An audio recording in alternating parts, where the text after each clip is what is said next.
Get up here and do. You gotta get it. Anyway, but it's such an honor to stand up here and do the very thing that I love to do. I love to speak to people. I love to inspire people. I love to share my story. But today, I'm not necessarily going to share my story because I share so much of it. I just did a conference called Girl Get Up, empowering women to tell their stories a couple of weeks ago. And I told my story. And then I was like, okay, I have a speaking engagement in 2 weeks. What am I going to talk about? You know, you go through these things. What am I going to say? And I'm like, what do we talk about? What I'm going to speak about is exactly what you two were talking about. Okay? So back in September a couple of years ago, first of all, I like the crowd to participate. I want y'all to give me some feedback. The topic of what I'm going to speak to you about is dead fish. What do y'all think about when I say dead fish? Flushing them down the toilet. Well, you do that. What else do you think about when I say dead fish? Smells. You don't want to be around them. They're nasty, funky. Okay. Well, that's my topic. My topic is dead fish. In September, I like to go down by the water. I like to go and collect my thoughts. I love being in the nature, and because that's where I get a lot of my writing or thoughts and stuff like that. And it was a beautiful September afternoon. The trees are beautiful, the sky is crisp clear, everything was amazing. The weather was great. Me, dead fish in the water. Floating. I get fixated on this thing, and I'm watching. I'm like, ugh, there's fish eating them. That is just nasty. So I just keep watching. And then God says to me, this is exactly what people do in their lives. They get so fixated on the dead things in their lives that they're so oblivious to all the beautiful things around them. Mind you, it's a beautiful day. The sky is blue. The leaves are changing. The birds are having a grand old time. But I'm fixated on this dead fish. So how often do we, even as speakers or people that motivate and get around people, do we sometimes get fixated on the dead things in our lives? Well, when I was thinking about what am I going to go into to share, I have 3 points that you have to get unfixated of the dead things in your life. First of all, you have to say enough is enough. And I'll share with you about things that I had to say within the last 3 years of my life. Yes, I get on Facebook and I inspire people. I tell my story. I'm very raw and real about what is going on in my life. Good days, bad days. But I had to look at myself in the mirror, as Jamie said, and I had to say, enough is enough. Meaning, I had to say, Jamie, stop saying you don't have the money to do that. Because I wouldn't step out. I wouldn't speak because I don't have the money to do that. And then I got really fixated on what I could do to change that. I got a credit counselor, and I started working on my credit fiercely. I started changing my mindset and saving and doing things that I was supposed to be doing. I don't know what that looks like for you. I don't know what that looks like for you on the other side of this camera. But you have to tell yourself, enough is enough. My second point is, you have to get rid of toxic things. Dead fish are toxic. If you stay around along them, it's nasty. They rot. They get gross. And that doesn't mean just people. Toxic things are people, places, and things.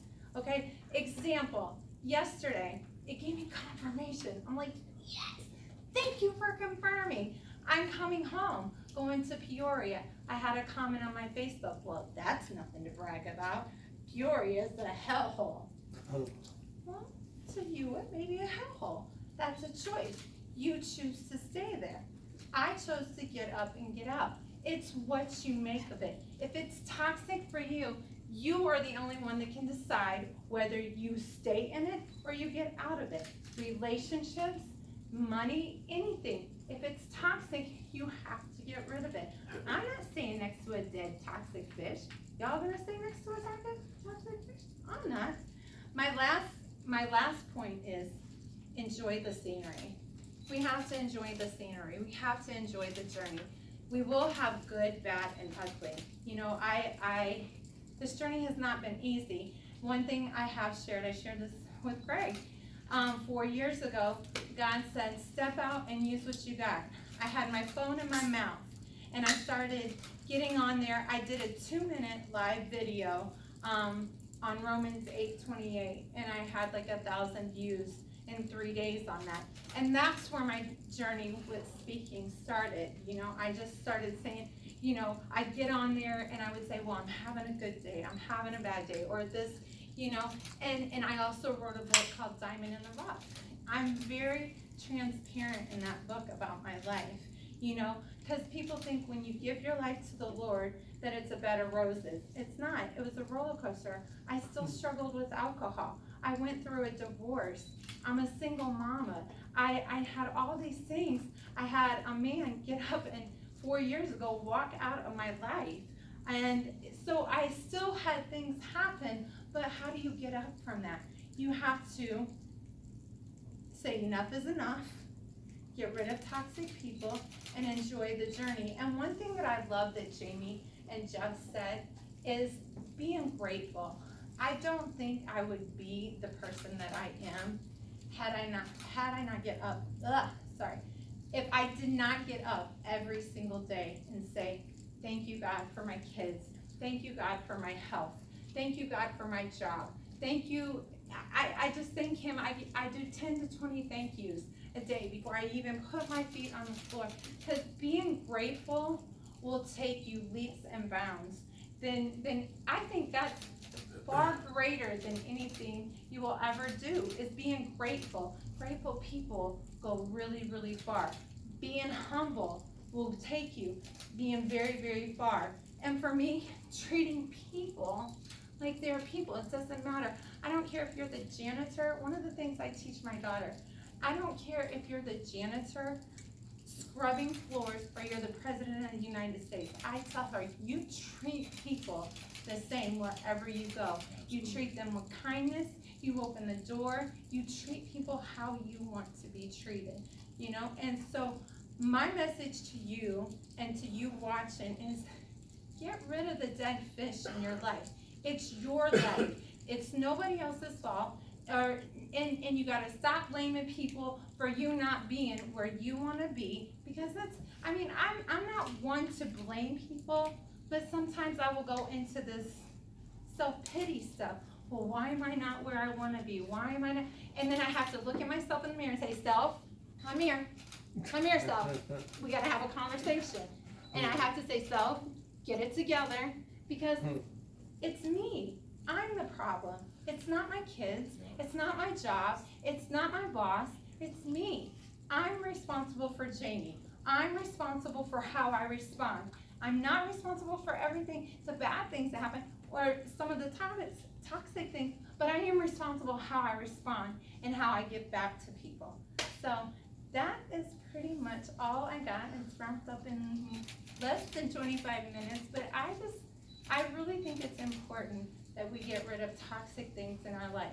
I think it's very important every day to get up and look at life like it's gloomy outside, but I think it's beautiful because we need the rain. Rain is blessings, you know? The sun is still shining. That is absolutely right. So let's all get on the plane. No, I'm kidding. I'm just kidding. But yes, so just enjoy the journey and get rid of the toxic things in your life. Get rid of the dead fish, because there's so many beautiful things all around you every single day. Make every second count, just like Jeff said. That's all I got, y'all. Yeah.